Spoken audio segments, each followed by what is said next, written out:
In StarRupture, your character can experience different effects that will affect your gameplay and might kill you. First one is infection. It's caused by the blue clouds that left behind the dead blue vermin, or there are permanent blue clouds in the infected areas, like infected buildings, and even one of your bases can be infected like that. In order to get rid of the permanent clouds, you need to get rid of the cysts on the buildings, and clouds left behind by enemies will disappear by themselves. Infection damages the shield after the build-up and prevents it from being regenerated. Also, the enemies that get through that blue cloud will get a buff, mostly to their speed, because yeah, they get really vicious, and it will make fighting them a bit harder. Also, after Rupture eruption event, the clouds that are around the buildings will disappear, so you can easily go and explore those areas without worrying about infection. And if one of your bases overrun, that's the best time to clear it from cysts and be able to overtake it back. Next one is radiation. You can find radiation on the edges of the map and next to the monolith. Currently, there is no way to battle the radiation, so the one on the outskirts of the map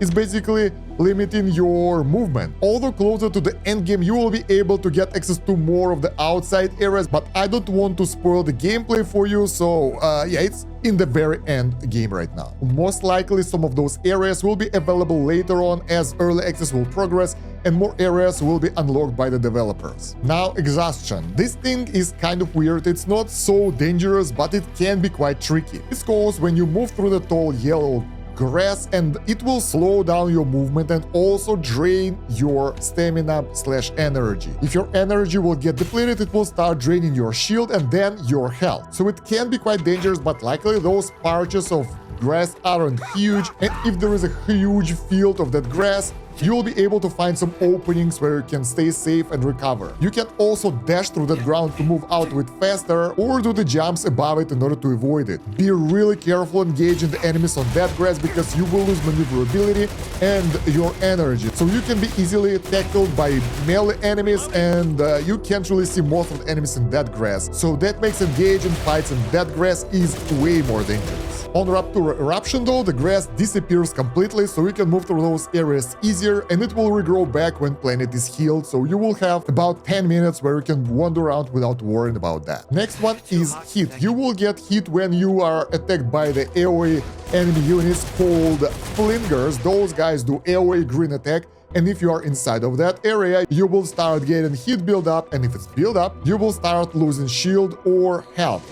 The damage is pretty fast. You will lose 15 health or shield per second over there, and your shield will not regenerate unless hit will fall off completely. I think also hit is caused if you get out of your base during the Rupture event, when the planet is burning, but I'm not sure about that. Next one is corrosion. It's encountered at the sulfur areas.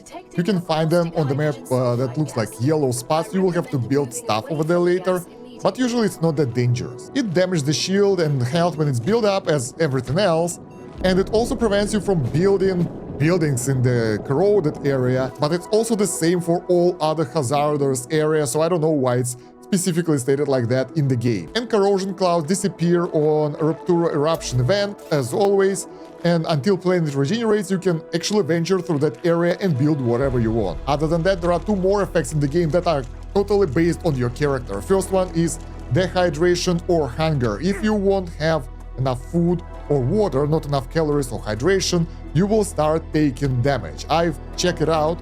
That's going straight to your health. It's ignoring your shield, and it's doing about 10 damage per 5 seconds or so.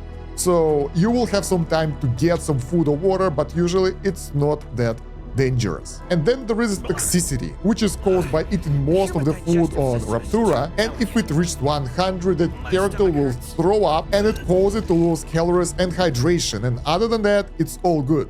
It will slowly decrease over time, and once you throw up, it will start going off as well. So honestly, it's not that dangerous. Moreover, it can be lowered by specific types of food that lower toxicity. But so far, I never had issues with either toxicity or dehydration and hunger for my character. Food is everywhere, and you can just eat raw food and it will be okay. You won't build up enough toxicity for that. Let me know in the comments what's your favorite and most hated debuff in the game.